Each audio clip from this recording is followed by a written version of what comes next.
Salut à tous, c'est FC Campia, j'espère que vous allez bien. On se retrouve pour une nouvelle vidéo. On va faire l'avant-match entre le FC Barcelone qui va affronter le Real Oviedo pour la sixième journée de la Liga à Oviedo. On va parler d'Oviedo, on va parler aussi un petit peu du Barça et on va faire le 11 que je mettrai en place contre Oviedo. Concernant Oviedo, il faut savoir que c'est une équipe qui vient de monter en première division. La saison dernière, ils étaient en deuxième division. Ils sont actuellement en 18e en Liga, ils ont que 3 points de prix. Mais attention, ça ne veut rien dire. Je vais m'expliquer après. C'est une équipe qui avait affronté le Real de Madrid. Certes, ils avaient perdu 3-0. Mais dans ce match, ils ont quand même réussi à embêter le Real durant ce match. Alors franchement, c'est une équipe qui à ne pas sous-estimer. C'est pas parce qu'elles sont dans les derniers de la Liga que voilà, ça va être facile. C'est une équipe qui vient de monter en première division, comme Levante. Je vous souviens, Levante, ça a été très compliqué. On a gagné sur un contre son camp, mais ça a été très compliqué.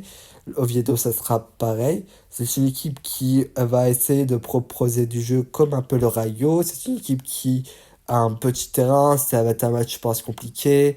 C'est je pense pas, ça va pas être facile de gagner là-bas à Oviedo, hein.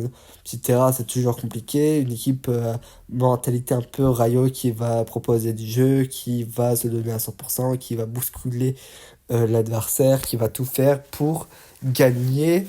Et évidemment, s'ils prennent un point, ça sera un très bon résultat pour Oviedo. Ça va être un match très compliqué. Après, je ne connais pas plus que ça parce que ils viennent de monter cette saison et je regarde pas leur match quoi.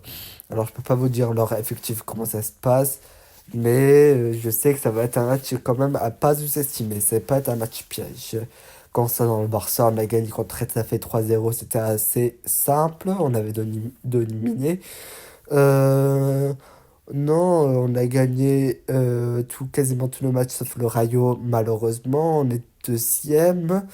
En Ligue des Champions, tout se passe bien. Il y a eu on a perdu Gavi pour entre 4 et 5 mois. Ça, c'est un petit peu fatigant.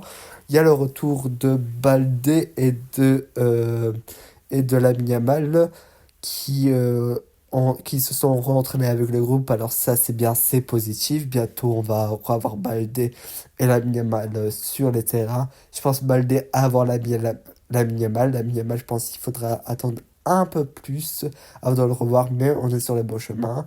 Et voilà, Dro revient aussi de blessure.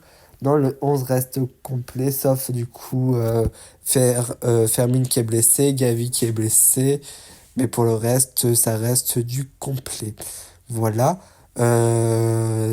Concernant le 11 que je mettrai en place, du coup, ça serait dans les cages Juan Garcia, ça c'est logique. À droite, Jules Koundé.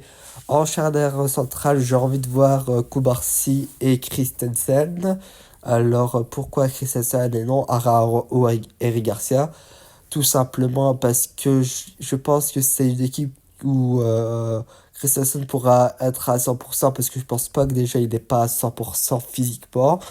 Je pense qu'il a besoin d'encore un match pour qu'il soit à 100% physiquement. C'est une équipe qui pourra être à l'abordage. On sait que on peut compter sur ses qualités de passe, etc. Et on l'a vu qui peut se projeter. Et le piège hors jeu, il le connaît à la perfection.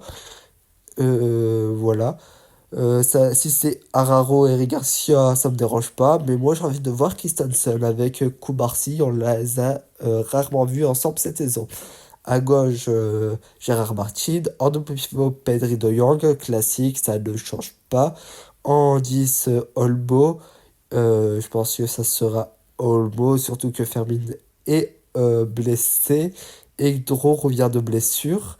À droite, du coup, ça sera Rafinha. À gauche, s'il n'y a pas de surprise, ça devrait être Rashford. Et en pointe, Lewandowski, même si Ferran Torres fait un très bon début de saison. Je pense que c'est une équipe où Lewandowski peut marquer et se remettre en confiance parce qu'il n'a pas marqué contre Newcastle. Il n'a pas marqué contre Retafe. Je pense que ça lui tient à cœur de remarquer un but et je pense que ça peut le remettre en confiance, surtout qu'il y a le PSG. dans les jours qui vont suivre. Il y a évidemment la Real Sociedad juste après, et après ça sera le PSG, si je dis pas de bêtises. Évidemment, je pense que Lewandowski contre le PSG devrait être titulaire. Alors, s'il peut être en confiance, il faut prendre. Voilà pour mon 11 type, c'est un 11 qui reste compétitif. C'est vrai que je pourrais mettre plus de rotation, je suis d'accord. On pourrait avoir Pedri, Casado, Olmo ou De Jong, Casado, Olmo ou peu importe. Bon, bref. Mais j'ai envie de quand même que le Barça gagne ce match. C'est important. Faut pas oublier que le Barça a, je crois, 5 points d'écart pour l'instant. Il faut recoller au score vu qu'on a un match en bois avec le Real de Madrid pour l'instant. Il faut recoller à 2 points. Faut pas laisser le Real avec trop d'écart parce que sinon c'est trop compliqué pour revenir pour la Liga. On sait très bien que le Real va perdre quasiment très peu de points. Il faudra compter sur les Classicos, sur les derbies pour voir le Real perdre de points, à mon avis. Voilà, merci d'avoir suivi cette vidéo. Si la vidéo vous a plu, n'hésitez pas de liker, de commenter, de partager et vous abonner, ça fait toujours plaisir.